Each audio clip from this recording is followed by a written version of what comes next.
नमस्कार, चुनाव क्षेत्र में आपका स्वागत है। मैं हूं मुकेश कुमार। दोस्तों, कांग्रेस ने वरिष्ठ नेता और मध्य प्रदेश के पूर्व मुख्यमंत्री दिग्विजय सिंह को चुनाव मैदान में उतार दिया है। अरसे बाद वे अपने ही प्रभाव वाले इलाके राजगढ़ से बीजेपी को चुनौती देने जा रहे हैं। राजगढ़ के अंतर्गत आने वाली राघवगढ़ रियासत कभी उनकी हुआ करती थी। ये जगजाहिर है कि दिग्विजय सिंह उर्फ दिग्गी राजा ने चुनाव लड़ने का निर्देश अनमनेपन में स्वीकार किया है। दिग्विजय सिंह ने आखिरी बार यहां से लोकसभा का चुनाव 1991 में जीता था और मध्य प्रदेश के मुख्यमंत्री बनने के बाद 1993 में ये सीट छोड़ दी थी। उपचुनाव में उनके ही भाई लक्ष्मण सिंह विजयी हुए थे। लेकिन पिछले 31 सालों में पूरे देश की हवा बदल चुकी है, मिजाज बदल चुका है। एक तो ये भी है कि दिग्विजय सिंह 75 साल के हो गए हैं। दूसरे, राजगढ़ में चुनावी समीकरण कुछ इस तरह के बन चुके हैं कि अपना इलाका होने के बावजूद उनके लिए जीत हासिल करना बहुत ही कठिन चुनौती है। बीजेपी हिंदू मुसलमान की राजनीति के साथ गांव-गांव में घुस चुकी है। कांग्रेस का संगठन भी वैसा नहीं है और ना ही दिग्विजय सिंह का प्रभाव पहले जैसा रह गया है। ऐसे में वे क्या कर सकते हैं? आइए इसका जायजा लेते हैं और इसके लिए भोपाल से हमारे साथ जुड़ चुके हैं वरिष्ठ पत्रकार संजीव श्रीवास्तव। संजीव जी, कार्यक्रम में आपका स्वागत है। बहुत बहुत धन्यवाद मुकेश। संजीव जी, मध्य प्रदेश की जिन चंद सीटों पर लोगों की नजर रहेगी, पूरे देश की नजर रहेगी, उनमें से एक राजगढ़ की सीट है। दिग्विजय सिंह चुनाव लड़ रहे हैं अरसे बाद अपने इलाके से। पिछला चुनाव भोपाल से उन्होंने लड़ा था और बुरी तरह हारे भी थे। लेकिन ये चुनाव इस चुनाव की अहमियत क्या देखते हैं आप? नहीं, देखिए मुकेश जी, बहुत बहुत धन्यवाद। सबसे पहले दर्शकों को बता दूं कि आपने जो कहा, एक तो दिग्विजय सिंह अब 77 साल की उम्र हो गई, 77 के हो गए हैं। और मुझे लगता है कि शायद ये उनका अंतिम चुनाव होगा, जो सीधा चुनाव होता है, जो मुकाबला होता है, रण में होता है। मुझे नहीं लगता कि इसके बाद शायद पुनः चुनाव जाए या हो। और आपने जो कहा, देखिए ये राजगढ़ सीट पारंपरिक सीट उनकी रही है, माना जाता है। 1984 में पहली बार वो इस सीट को जीते थे। फिर 89 में वो इस सीट को प्यारेलाल खंडेलवाल जी, जो बीजेपी के बड़े धाकड़ नेताओं में और संघ और सब तमाम बीजेपी के कह लीजिए जो स्थापित करने वाले नेताओं में शुमार थे, उनसे हारे थे। और फिर 1991 में जीते थे और 91 के बाद 93 में फिर वो मध्य प्रदेश के मुख्यमंत्री होने के सीट को छोड़ दिया था। तो परोक्ष तौर पे तो मुकेश जी 33 बरस बाद वो राजगढ़ पहुंच रहे, लेकिन वो चुनाव लड़ाते रहे। उन्होंने चुनाव लड़ाया। अगर हम नेपथ्य में जाए तो 2009 का जो चुनाव था, बड़ा रोचक मुकाबला इस राजगढ़ सीट पर हुआ था। उन्होंने अपने एक सिपाह सालार वो नारायण अमलावबे को टिकट दिलाया था और उस समय उनके सगे भाई लक्ष्मण सिंह, जिनके लिए 1994 में इसी सीट पर किला लड़ाया था जब उपचुनाव हुआ था, और उनको जितवाया था लक्ष्मण सिंह को, और फिर कई बार जिताया लक्ष्मण सिंह को, और उनके लिए चुनाव के लिए प्रचार करते रहे।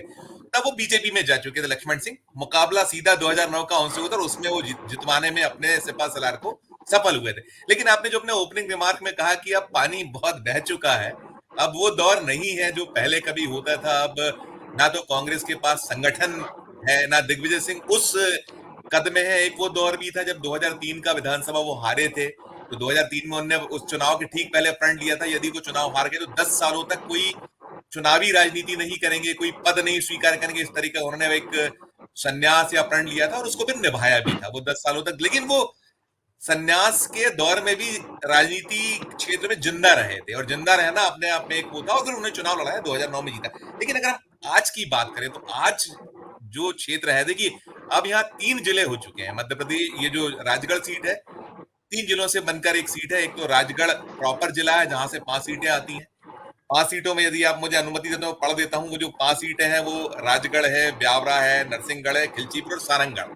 ये 5 सीटें राजगढ़ जिले में है। फिर गुना जिले में 2 सीटें आती हैं। गुना जिला जो है राघवगढ़ और चाचौड़ा। ये मैं राजगढ़ का जो लोकसभा क्षेत्र में कुल 8 सीटों से जो मिलकर बना है, उस सेगमेंट्स की बात कर रहा हूं मैं अपने दर्शकों के लिए। तो जी। राघवगढ़ और चाचौड़ा 2 सीटें गुना जिले से इसमें समाहित है। राजगढ़ लोकसभा क्षेत्र में। एक आगर मालवा नया जिला है, ये शिवराज सिंह चौहान के दौर में बना। इसकी एक सुसनेर सीट है, सुसनेर सीट भी आती है। अगर हम 8 सीटों का गणित देखें तो 8 में आज की तारीख में, इस दौर में, अगर हम 2023 विधानसभा चुनाव के नतीजों को उठाकर देखें तो 6 सीटें भारतीय जनता पार्टी के पास और सिर्फ 2 सीटें एक राघवगढ़, जो दिग्विजय सिंह का अपना जो कहते हैं, जो जहां के वो राजा हुआ करते थे, उस राघवगढ़ जो उस सीट को पारंपरिक सीट रियासत थी। उसकी जी। वो है, और दूसरी सुसनेर है मुकेश जी। तो 2 ही सीटें फिलहाल कांग्रेस के पास है। और एक बड़ी एक वैसी भी दिलचस्प सी बात है कि 6 तो सीधे सीधे चली गई बीजेपी के पास इस इसमें 2023 में, और एक जो चाचौड़ा भी इनकी पारंपरिक सीट रही है, चाचौड़ा सीट पर लक्ष्मण सिंह 50,000 से ज्यादा वोटों से वो चुनाव हारे थे, तो एक वो गड्ढा बड़ा है। तो ओवरऑल अगर हम पोजीशन, सिचुएशन, उसकी स्थितियों को आकलन करें, देखें, तो चुनाव बहुत कठिन होने वाला है। इसमें बहुत आसान नहीं होगा, भले ही वो पारंपरिक सीट रही है, उस पे वो पहले करिश्मा करते रहे। जी आज के दौर में, और सबसे बड़ा देखिए, एक मोदी का चेहरा नंबर एक, नंबर दो, फिर जो हिंदुत्व, ये जो पूरे का पूरा क्षेत्र है, ये ग्रामीण इलाकों से भरा हुआ क्षेत्र है अधिकांशतः। तो वहां वो जो, चाहे वो रामलला की प्राण प्रतिष्ठा की बात है, काशी मथुरा की बात है, वो एक बड़ा इस क्षेत्र में चला करता है। उसको तोड़ना, उस तिलिस्म को तोड़ना, मोदी के चेहरे को तोड़ना, चुनाव देखिए मुकेश जी, मैं मान के चलता हूं कि यहाँ पर पूरे देश में ही हम देख रहे हैं कि ना तो बीजेपी बात कर रही है जो मूल मुद्दे हैं, चाहे वो बेरोजगारी का मुद्दा हो, जी, महंगाई हम इस का। पे बाद में आते हैं, लेकिन ये भी दर्शकों को बताना ठीक होगा कि 2019 के चुनाव में रोडमल नागर जीते थे और 8,23,000 से ज्यादा वोटों से जीते थे। वोटों का नहीं नहीं अंतर नहीं सर, लगभग सर, वो 5 4 लाख लाख 4,31,000 वोटों से जीते, 4,31,000, उन्हें 65 टोटल वोट जो मिले थे 8 लाख समथिंग जी जो बता 4 रहे हैं, लाख करेक्ट, चार 8,23,000 इकतीस वोट मिले थे और जो कांग्रेस की कैंडिडेट थी 3,92,000 वोट मिले थे। जी जी 65% वोट रोडमल नागर को मिले थे। तो जी, इतना गैप है, इसको पाटना एक बहुत ही हिमालयी चुनौती जिसको कहते हैं, वो है बिल्कुल यहाँ पर दिग्विजय सिंह के सामने।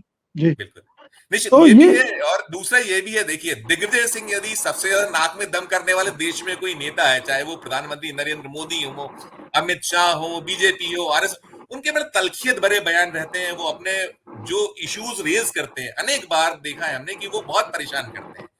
तो निश्चित तौर पर ये चुनाव इसलिए भी बड़ा रोचक होगा कि उनकी लड़ाई केवल रोडमल नागर से नहीं है, मध्य प्रदेश बीजेपी इकाई से नहीं है। अब इस पूरी की पूरी सीट को चुनौती यदि कोई बनेगी तो वो होगी मोदी के लिए चुनौती होगी, वो अमित शाह के लिए होगी, पूरा संगठन। अब मुझे ऐसा लगता है मुकेश जी कि इस सीट पर निश्चित तौर पर एक बड़ी जीत दर्ज करने का प्रयास भारतीय जनता पार्टी के की ओर से होगा। देखिए, 2014 भी ये सीट बीजेपी के पास थी और 2019 में भी, और दोनों बार रोडमल नागर यहाँ से सांसद थे। और पिछली जीत 431 है, तो कोशिश ये होगी कि इस सीट पर लीड को और बढ़ाया जाए। देखिए, नरेंद्र मोदी ने जो कहा है कि हम, मुझे 370 हर बूथ पर ज्यादा वोट चाहिए, आप कोशिश करिए। उन्होंने जो एक टास्क दिया है मध्य प्रदेश में, 29-0 का टास्क अमित शाह की ओर से है। तो अब चूंकि दिग्विजय सिंह सामने है, तो दिग्विजय सिंह के सामने हो तो ये मान के चलिए कि पूरी की पूरी ताकत झोंकी जाएगी। और राजगढ़ में हमें लगता है बड़े बड़े चेहरे यहाँ चुनाव प्रचार के लिए आना चाहिए। और दिग्विजय सिंह अपने आप में बहुत कैपेबल हैं, वो देखिए चुनाव को कैसे लड़ना है वो जानते हैं। लेकिन जो आपने कहा हिमालयी चुनौती है कि 65% वोट और 35% वोट, उसको कैसे वो पाटेंगे, वो उनका कौशल अब दांव पर है। और मैंने कहा कि अंतिम चुनाव है, और दिग्विजय सिंह की अपनी टीम है, देखिए उनका अपनी टीम है। और वो भले ही उनको एक कंट्रोवर्शियल, उनको लेकर, उनके बयानों को लेकर बनाया जाता है, भारतीय जनता पार्टी उसको कई बार तोड़ती मरोड़ती है, कई बार उसको तूल दिया जाता है, तो अब ये भी होना निश्चित है। लेकिन उनके इस पूरे क्षेत्र में, जब तो वो मध्य प्रदेश भर को नापते हैं, जानते हैं, उनके हर क्षेत्र में हर जगह पर फॉलोअर्स हैं, वो पहले नाम से जानने वाले हैं, और वो कुछ ना कुछ करते रहते हैं। तो इस सेंस में अब ओवरऑल ये पूरे का पूरा चुनाव बहुत रोचक, बहुत मजेदार होने की संभावना है। और चुनौती तो बहुत कठिन और बहुत बड़ी है दिग्विजय सिंह के जी, सामने मुकेश। संजय जी ये बताएं कि दिग्विजय सिंह की स्ट्रेंथ क्या है? वो इस चुनाव को कैसे लड़ेंगे? क्या सचमुच में वो इस चुनौती को चुनौती के तौर पर ले रहे हैं, या हाईकमान का आदेश आ गया है, अब चुनाव लड़ना है तो लड़ना है, लड़ेंगे? नहीं मुकेश जी, मुझे ऐसा नहीं लगता। मैं ऐसा मानता हूँ कि दिग्विजय सिंह की धुनी और एक अलग किस्म के नेता है। वो भले ही, उन्होंने ये था, जब हम लोगों ने पूछा था मध्य प्रदेश में, जब गुना को लेकर खासकर उनसे बात होती थी, जब वो मध्य प्रदेश को नाप रहे थे, ये चाहे वो कमलनाथ जी का दौर रहा हो या फिर जीतू पटवारी जब प्रदेश अध्यक्ष बन गए, उसके बाद उन्होंने शुरुआत की, तो चुनाव को लेकर हम पूछते थे कि क्या आप चुनाव लड़ने वाले? तो उनका कहना था कि मैं तो राज्यसभा का मेंबर हूं, और अभी वो राज्यसभा के सदस्य हैं। उनका 1.5 साल के आसपास का, 2.25 साल का टेन्योर बचा हुआ है। तो उन्होंने अनिच्छा जाहिर की थी कि अब वो चुनाव लड़ना नहीं चाहते थे, कि उम्र दराज तो ही गए, दिग्विजय सिंह 77 साल के हैं। और दूसरी चीज ये है कि वो अगर लड़ रहे हैं, तो हमें जो खबरें मिल रही हैं, जो आ रही हैं, वो रणनीति बन रही है। और कोई भी नेता, मुझे नहीं लगता कि भले ही वो अंतिम चुनाव हो कुछ हो कि उसमें, और खासकर दिग्विजय सिंह, कि वो उन्होंने भले ही अनिच्छा जाहिर की, लेकिन अब वो बेमन से चुनाव लड़े या कोई एक उसकी रस्मदाई करेंगे, मुझे उम्मीदें कम है। मुझे ये पता चल रहा है, देखिए जब टिकट की घोषणा नहीं हुई थी, दिल्ली से संकेत मिल गए थे कि जाइए आपको लड़ना है, तो वो मध्य प्रदेश आए थे। भोपाल में उन्होंने जब मीडिया से बात की थी 3 दिन पहले, उनसे पूछा तो उन्होंने कहा देखिए आला कमान जो निर्देश करेगा मैं करूंगा, और मेरी तो ये भी इच्छा थी कि मैं वाराणसी से चुनाव लड़ जाऊं, मुझे शिवराज सिंह चौहान के खिलाफ उतार दिया जाए, ये भी उन्होंने कहा था। लेकिन राजगढ़ को लेकर उन्होंने ये कहा था कि जो पार्टी जहां से आदेश देगी मैं करूंगा, और यहाँ भोपाल में प्रेस कॉन्फ्रेंस करने के बाद वो राजगढ़ निकल गए थे। तो ये गंभीरता दिखाती कि उन्होंने ये चुनौती को स्वीकार कर लिया है। टिकट की घोषणा उनके भोपाल आने के एक दिन बाद, यानी अगले दिन शाम को हुई थी, तो वो निकल चुके थे। तो उनका मन और मूड है, और उनके पास टीम तो पूरी की पूरी है, और बड़ा लंबा अनुभव है, 10 साल मुख्यमंत्री रहे हैं मध्य प्रदेश के। तो चाहे वो अफसर हो या और जो फिर लंबा अरसा उन्होंने मध्य प्रदेश कांग्रेस कमेटी के अध्यक्ष रहे हैं या तमाम पदों में रहे हैं, सांसद तो रह ही रहे हैं वो, तो टीम पूरी की पूरी है। लेकिन अब उनके सामने, जैसे हमने भोपाल में देखा था, भोपाल में हम मानते थे कि भोपाल में जो चुनाव हुआ था प्रज्ञा सिंह ठाकुर से 3,64,000 कुछ मतों से वो हारे थे, और उन्होंने प्रयास तो यहाँ पूरे किए थे। लेकिन जो चुनाव पोलराइजेशन की जो संभावना होती है बीजेपी के दौर में, वो वैसे ही के वैसे उम्मीद है कि यहाँ भी होगी, पूरे देश में ही हो रहा है, उसको बनाया तो जा ही रहा है कहीं ना कहीं पूरे का पूरा। देखिए अब यहाँ मैं आज ही की बात करूं, धार की थोड़ी सी हटके बात है, लेकिन धार में भोजशाला वहां कहीं थोड़ी सी कमजोर है कांग्रेस, मजबूत दिखती है। बीजेपी की कठिनाई थी, उन्होंने तोड़ा, वहां से वो पूर्व सांसद को अपने साथ लेके। अभी इस समय धार में आज वहां पूरा का पूरा एक जल उनका जो चल रहा है हनुमान भक्ति का कार्यक्रम आज चल रहा है, वहां नमाज पढ़ी जाती है, किसी को सबको पता है। और भोजशाला आप तो यही मध्य प्रदेश में आपने काफी वक्त दिया है, आपने देखा है, वो एक ऐसा विषय, तो कहीं पोलराइजेशन की ओर बढ़ी हुई है बीजेपी तमाम के बाद। तो यहाँ भी संभावना है पूरी कि सब कुछ होगा, जो साम नाम दंडभेद और दिग्विजय सिंह सभी के निशाने पे होंगे, बड़े बड़े चेहरे, बड़े बड़े दिग्गज। मे भी पॉसिबल कि मोदी भी शायद सभा के लिए, और मोदी जी यहाँ ये माना जाता, रोडमल नागर जो अभी जिनको टिकट दिया है उनको कमजोर माना जा रहा था कि कमजोर चेहरा है, लेकिन वो मोदी की पसंद है। मोदी अगर ध्यान करिए तो जब मध्य प्रदेश के सांसदों से मेल मुलाकातें की थी, तो एक अवसर आया तो उन्होंने रोडमल नागर का जो काम राजगढ़ में उन्होंने किया था, उसको बकायदा उस बैठक में चर्चा की थी मध्य प्रदेश के सांसदों के साथ। उन्होंने कहा था देखिए नागर जी ने कितना बढ़िया काम किया है। तो अब वो उनकी भी कहीं कह लीजिए कि प्रेस्टीज इशू प्रतिष्ठा दांव में लगी। मुकेश जी। जी। लेकिन ये बताएं कि दिग्विजय सिंह को अगर चुनाव लड़ना होगा और अच्छे से लड़ना होगा तो क्या-क्या करना पड़ेगा? अब बाकी प्रदेश को छोड़ दीजिए, वहाँ क्या हालात हैं हम सब जानते हैं। लेकिन दिग्विजय एक अपनी कॉन्स्टिट्यूएंसी को फोकस करके चुनाव लड़ते हैं अगर, और जीतने के इरादे से लड़ते हैं, तो उन्हें क्या-क्या करना पड़ेगा? या देखिए पहले क्या-क्या तो मैं करने जा रहे हैं वो? या क्या-क्या दोहराऊंगा कर मैं जी जी, जी। आप सवाल दोहराइए, या सवाल क्या-क्या दोहराइए। करने जा रहे हैं वो? जी जी जी, नहीं पहले तो मैं कहूंगा कि जीतने के इरादे से ही लड़ेंगे, मुझे ऐसा लगता है। मैंने पहले भी अपने जो आपने इससे पहले पूछा तब भी कहा। और दूसरा देखिए, यहाँ पर अगर उनके सामने बड़ी चुनौती है तो भारतीय जनता पार्टी की जो फौज है उनके पास में निश्चित तौर पर पन्ना प्रभारी भी हैं, बूथ लेवल तक उनका मैनेजमेंट बहुत तगड़ा है। लेकिन दिग्विजय सिंह, अगर हम केवल राजगढ़ तक सीमित होकर बात करें तो उनके भी फॉलोअर्स की कमी नहीं। देखिए जब वो 10 साल 1993 से 2003 तक मुख्यमंत्री रहे थे, तो हमने देखा है मुकेश जी, मैं बहुत निकटस्थ तो लगातार रिपोर्ट किया करते थे, लगातार उसमें रहते थे, दैनंदिन रिपोर्ट होती थी।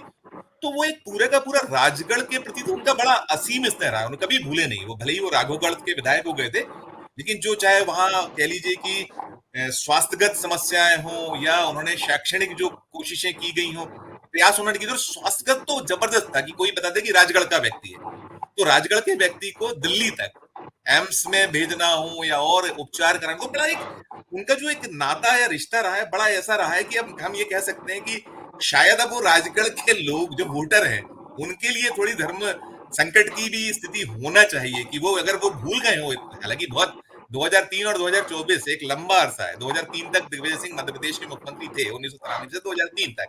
तो जो राजगढ़ के लिए उन्होंने किया और बाद में भी किया, उन्होंने कोशिश करते रहे, लड़ते रहे या जब जब, लेकिन वो जो 10 साल का मुख्यमंत्री पद कार्यकाल, उस कार्यकाल में जो भी वो कुछ कर पाए, तो ये भी हम जो निकल कर आता है, जो हमने ऑफ द रिकॉर्ड लोगों से बात की, तो वो अब कि अब आपका वक्त है चुकाने का, आप एक कर्ज चुकाने की बात होती है, इस तरीके को भी एक भावनात्मक टच या पहलू भी देने की दिग्विजय सिंह खेमे की ओर से तैयारी हो चुकी है।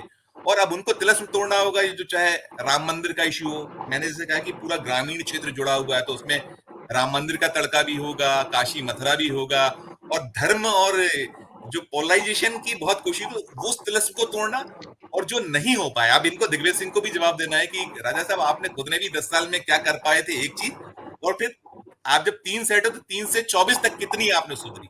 वो भी उनको गिनाना पड़ेगा। और भारतीय जनता पार्टी अपने काम गिनाने वाली, बीजेपी ने भी देखिए राजगढ़ आप भिज्ञ है कि वह पानी की जबरदस्त समस्या रही है, बहुत भारी कठिनाई, पानी एक इशू है जो लोगों को बहुत दूर दूर तक लाना पड़ता है, और चूंकि राजस्थान वहां से टच होता है तो वो एक समस्या है। और पिछड़ा तो क्षेत्र है, देखिए उतना ना दिग्विजय सिंह ने विकास किया, कहने में कोई मुझे संकोच या गुरेज नहीं है, भले ही वो मुख्यमंत्री, लेकिन वैसा कुछ नहीं दिया है उन्होंने कि जो गिना सके एक ठोस तौर पे कि देखिए मैंने आपको ये दिया था। और दूसरा ये जो 23 साल का एक गैप है लंबा, तो वो सब भी है। तो आप बहुत सारे ऐसे पक्ष हैं जिसको लेकर दिग्विजय सिंह को खुद को जवाब देना होगा, और बीजेपी को लेकिन ये जवाब तो शिवराज सिंह चौहान की सरकार को या बीजेपी को भी देना पड़ेगा।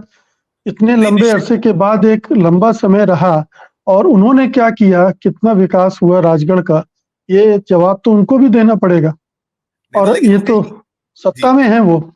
बिल्कुल नहीं, तो लेकिन ये आज बनाम कल है ना, इनके पास तो आज के कुछ काम गिनाने के लिए, लेकिन दिग्विजय सिंह के पास वैसे नहीं है काम कि आप अगर राज्यसभा सदस्य तो आपने क्या कुछ कर डाला। हालांकि वो करते हैं, उन्होंने भूले नहीं है, हम ये पाते हैं, हम देखते हैं कि वो उनके पास जो लोग आते हैं और कुछ जो बन पड़ता है वो करते रहते हैं। लेकिन अब ये निश्चित तौर पर है, बिल्कुल साफ है कि लिटमस टेस्ट पर है, दिग्विजय सिंह की साख दांव पर है कि वो और मुझे लगता है कि राजगढ़ उनके लिए इतनी कठिन सीट भी नहीं है, अगर वो ठीक से प्ले किया जाए और ये मोदी के चेहरा जो है या जो हिंदुत्व का तड़का है उसको तोड़ डालते हैं, तो शायद हो सकता है इतिहास रच दे, ऐसा भी लगता है। उससे इनकार हम नहीं कर सकते, लेकिन गैप इतना लंबा है, ये 4,31,000 का पिछला हाँ, गैप, और लेकिन पिछला 4 लाख वाला गैप पुलवामा कांड का है, इसलिए जी वो चुनाव को हम लोग कसौटी माने ये जरूरी नहीं है। हर चुनाव अलग चुनाव होता है, बिल्कुल ये भी बिल्कुल है। और बिल्कुल रोडमल निश्चित। नागर चूंकि लंबे अरसे से वहां पर सांसद बने हुए हैं, तो ये भी हो सकता है कि उनके खिलाफ भी एंटी इनकम्बेंसी हो सकती है। एक कैंडिडेट के खिलाफ भी एंटी इनकम्बेंसी होती है, वो भी बिल्कुल उनके साथ हो सकती है। सरकार की स्टेट गवर्नमेंट की एंटी इनकम्बेंसी हो सकती है। तो नहीं ये फैक्टर हैं जो अगर दिग्विजय सिंह जैसा घाघ नेता इनका वो एक्सप्लॉइट करना चाहे तो कर सकता है। नहीं, निश्चित तौर पर आप सही कह रहे हैं कि ये चीज उनके साथ है, लेकिन मुकेश जी मैं तो ये कहता हूँ ये चुनाव मोदी वर्सेस दिग्विजय सिंह है, बिल्कुल क्लियरिटी के साथ में मोदी वर्सेस दिग्विजय सिंह, मंदिर वर्सेस दिग्विजय सिंह। और मतलब जो भारतीय जनता पार्टी जिस शैली में देश में जो चीजों को खेल रही है, चल रही है, उसमें रोडमल नागर नहीं है, वो कह चुके कि हमारा तो कमल चिन्ह है, वो जिसको दे देते, तो वो पूरे का पूरा चुनाव उस पर ज्यादा फोकस्ड है। और ये आप बिल्कुल तय है कि उनसे पूछा जाना है, पूछा जाना, लेकिन वो उस पर हम देख रहे हैं, हम अभी जो घूमते हैं तो उस पर कम बात करते हैं, चाहे युवा हो, वो नहीं मानता कि उसको रोजगार नहीं मिला, वो तो सब मंदिर बन गया।